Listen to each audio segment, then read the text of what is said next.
Welcome, everyone, to the Insurance Perspectives podcast. I'm excited to be joined by two fantastic guests from the state of Minnesota for this special episode during National Volunteer Month. We are joined by Dawn Janes-Bartley Hello. and Mark Sacay. Hello. Thank you both so much for being here. I'm going to give an introduction to Dawn first off, and I've had the pleasure of talking with Dawn on a lot of technical and HawkSoft topics, so I am super excited to dive in to the other exciting aspects of how she operates her agency. Dawn was born and raised in Plymouth, Minnesota, attended school in Wayzata. Ooh, I really should have asked about that first. And college at the University of Minnesota, Twin Cities. Twin Cities is an easy Minnesota city to name. Yes. She has been with the Minnesota Insurance Group since 1997 and is now the CEO of Maverick Risk Partners. In her own words, she says, "I love insurance." I can't really explain it. I think a lot of us can understand that. And holds a certified risk management designation as well as a certified insurance counselor designation. Dawn and her husband Chad have 4 kids and are very active in their activities, including soccer, gymnastics, music, art, theater, scouting, and church. In addition to their human children, they have 2 fur children, Bella and Bear, who are cockapoos and cockalearpoo, respectively, according to our research. Dawn, thank you so much for being here. Thanks for having me. And now someone I'm excited to get to know more, Mark Sacay, who is the Chief Operating Officer at Maverick Risk Partners. And prior to joining them in 2025, he was the Assistant Vice President of Client Services at Gallagher Bassett. Responsibilities for Mark at Maverick include running EOS, strategic planning and execution, and team leadership and development. Mark is from Cincinnati, Ohio, and he now resides in Minneapolis, Minnesota. He and his wife have 3 children, and our excellent producer Jeff did the research on this and found out that he has a rambunctious French bulldog and a pug mix, both of whom are rescues. So thank you, Mark, for being here. Thank you. In addition to being a dog-friendly, dog lover podcast, we also love insurance agencies. And we like to give our audience the context up front about who the agency is. So Dawn and Mark, could you tell us more about the agency? What do you specialize in? Where are you located? What's the size? All the fun stuff that you would chat up a fellow insurance professional about in maybe between CE classes. I joined the industry in 1997, and fast forward 28 years. We're located in Wayzata. We have 2 locations. The second one's in Coon Rapids. Mark works more from the Coon Rapids location. We are both personal and commercial. When I started, we were just personal lines. It was just me. That's all it was. So the commercial side is really kind of a passionate side for me. And I kind of said this when people ask me, we don't really specialize in a niche as much as I specialize in coverages. So we dive really deep and feel like we are experts in things like workers' comp, liquor liability, management or executive liability. And we do a lot with like EPLI, cyber is a big thing. So those kind of lines, which touch quite a few markets, I say we do a significantly better job in that. Our personal lines department is fantastic. Their knowledge of coverages are just, I think, are second to none. But on the commercial line side, I think it's a niche based on the types of coverages that we know really well. That's awesome. And how many team members do you have at the agency now? Yeah, so we are 11 employees, myself, Mark, our COO, Pam's an office manager. We have 6 account managers and 1 producer and an intern. So we got our first intern last fall. Nice. He comes out, he's in high school, it comes after school 3 days a week. And then we have 5 remote support staff. So total of 16. Wow, that's awesome. That's a lot of growth from 1 to 16, and I know that's something that you're all focused on. So It's National Volunteer Month, and we are here to really talk about engagement in the community. I missed a joke in the beginning, and to call it a joke kind of tilts my hand, but um, Minnesota is the smallest big state I think out there. Everyone seems to know each other, and I know there's tight communities there. The joke that I skipped over was asking if either of you know or maybe are neighbors with Jerry Fox, our VP of Carrier Relations. I know Um, Jerry. see, knew it.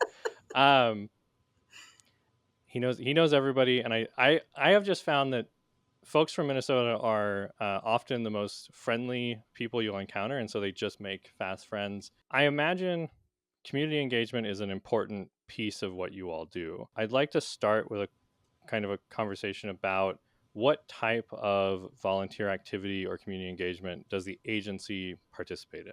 There's a distinction between how we did things when I was a smaller agency before the acquisition, because there was just four of us. It was a lot easier to grab me and three people and organize an event. We had one location. It was just a lot simpler. I want to tap into Mark's experience. His wife works at a nonprofit. He's got a lot of experience in that. So making that something that works across two locations. We have an employee out of the state. How do we Mm-hmm. make that something bigger? And I actually don't think I have the skill set for that. I work much better on that smaller level.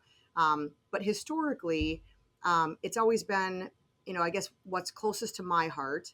So if it were, when my kids were in scouts, it was, how do I help them? Now Mm-hmm. I have a kid in elementary school and kids in high school. I support their school events. I do, things related to what helps them or our community. And then as an agency, it was what my team members supported. So what were they passionate about? And then we did things that we could do locally together. So, if we could grab the four of us and go, we rang bells one year at Ridgedale when it was just four of us.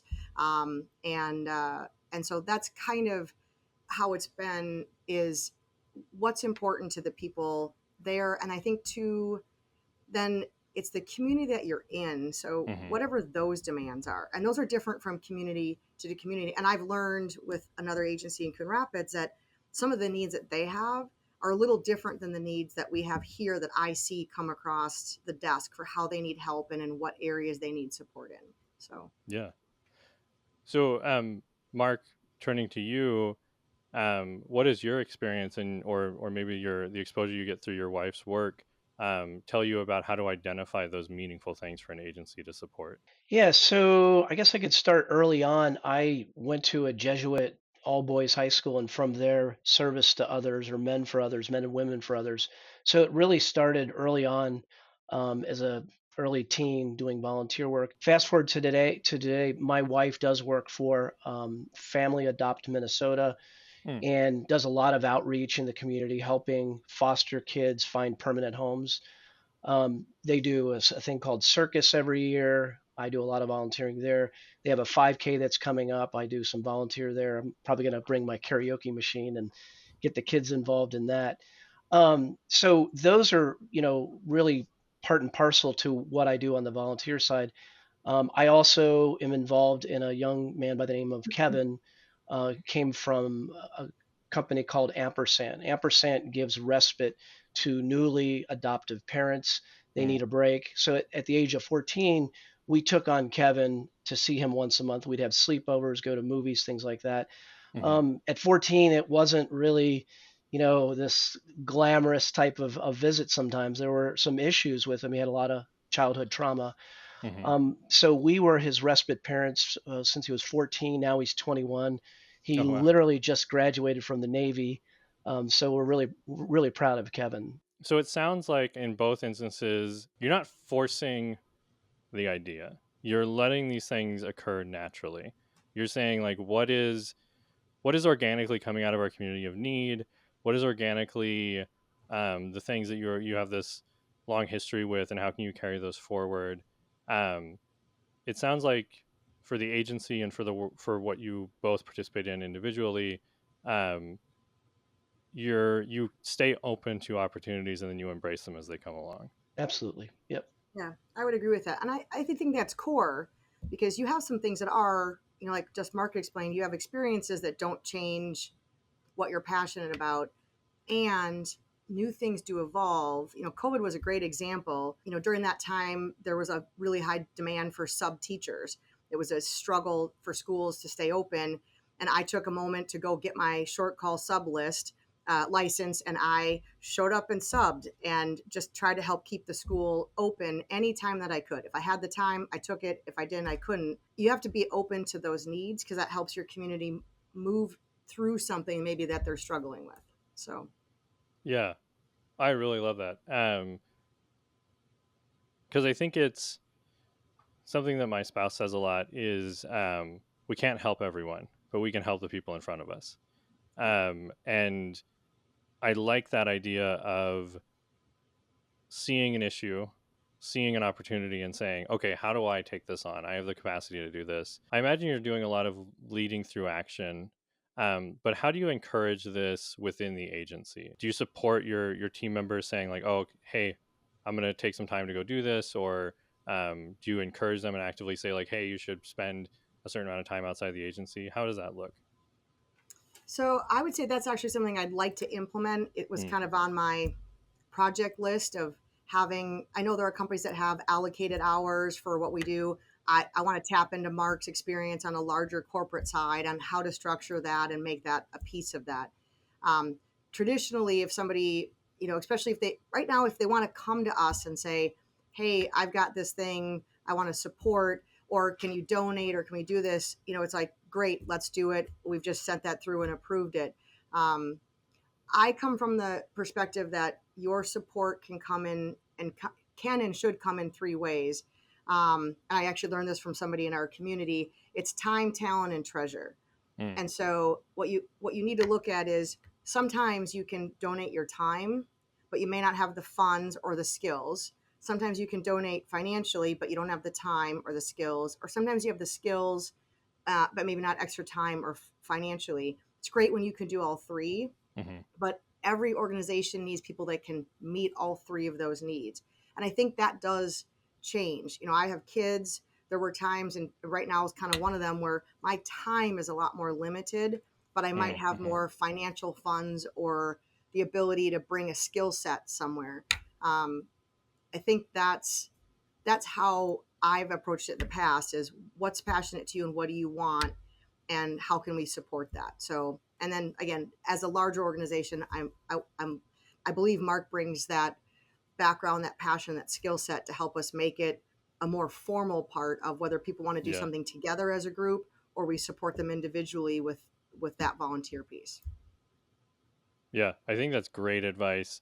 Something that we talked about in last week's episode about volunteering is checking in with yourself and not overcommitting. The thing I love about that time, talent, treasure idea is you're checking in. You're saying like, oh, clearly this organization needs to raise some money, but do I have that? Is that going to compromise my ability to take care of my family right now, or do what's right for the business?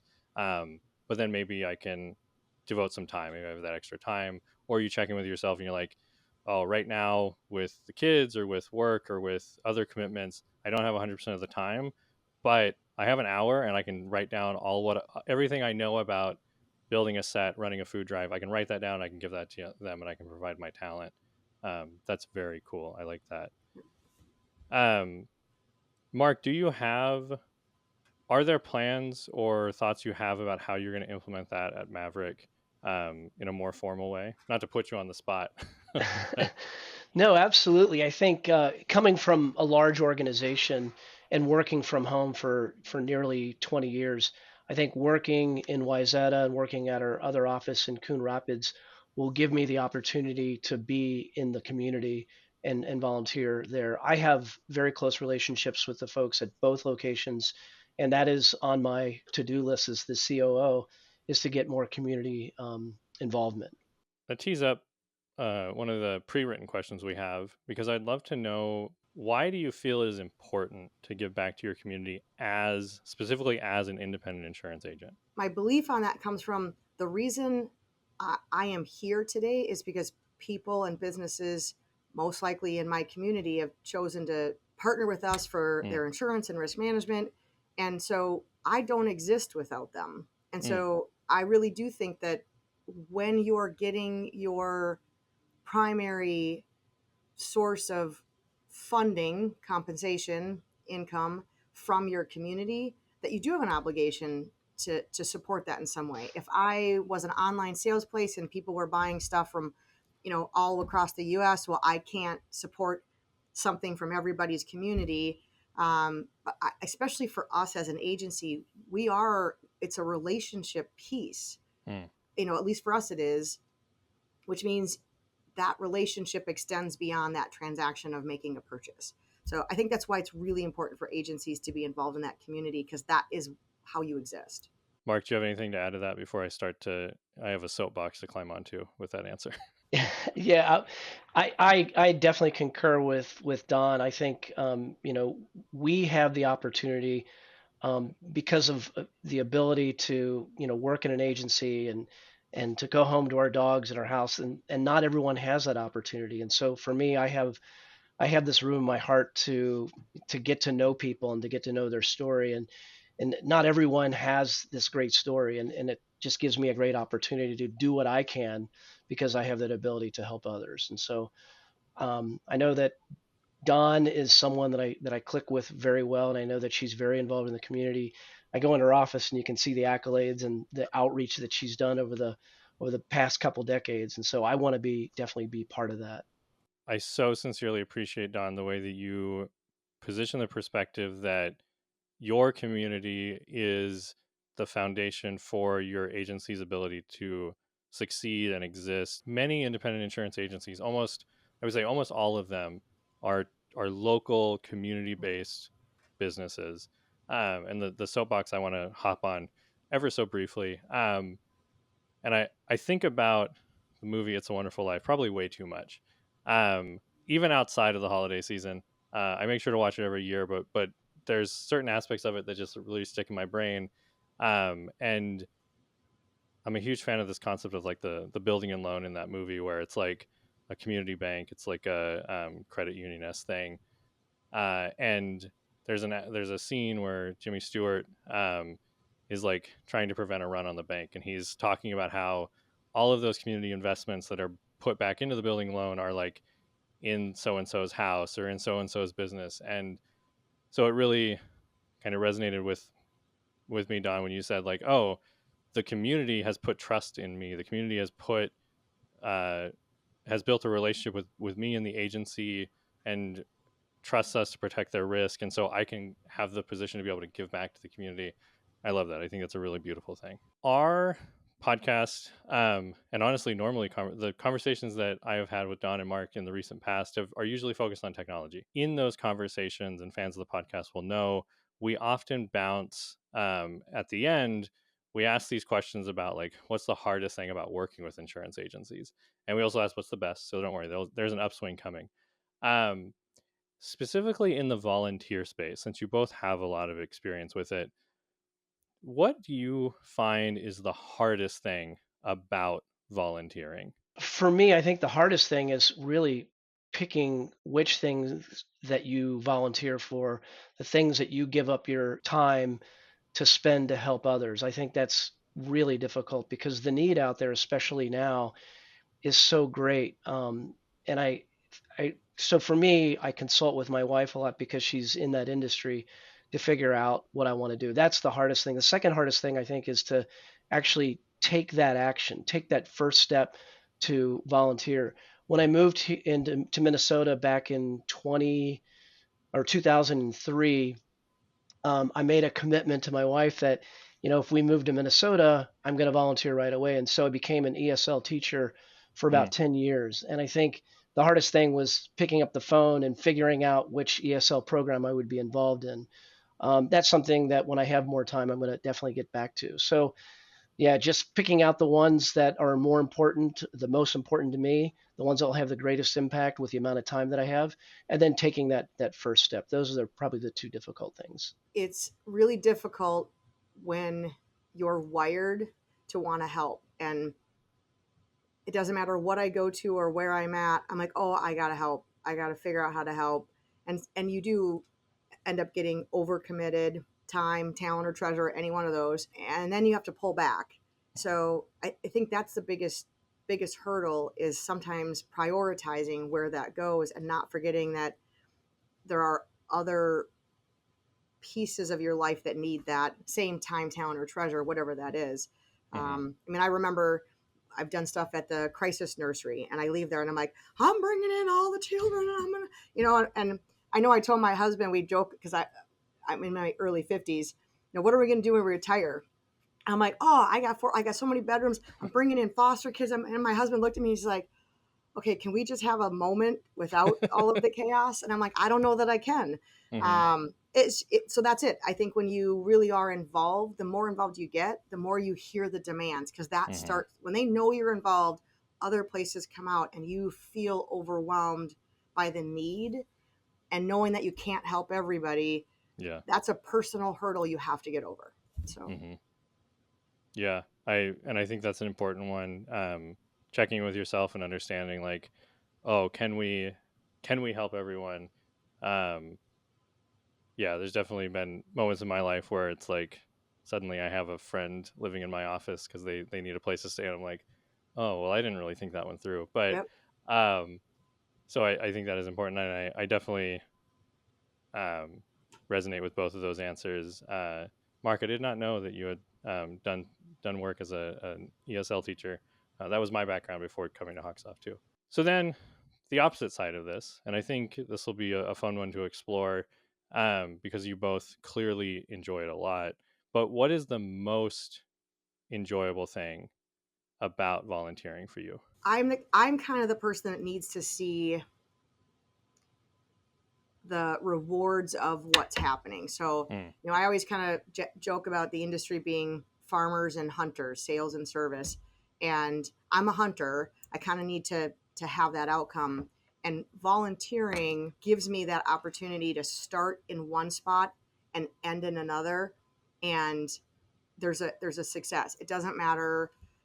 We've done a couple of like pack the backpack events for like the link or treehouse or whatever, uh, and starting with a room full of stuff and then ending and people are tired, and you put an effort, but there's so much positive energy that, and you see all these backpacks that are done, and that's going to make a difference. Like, you can see the difference.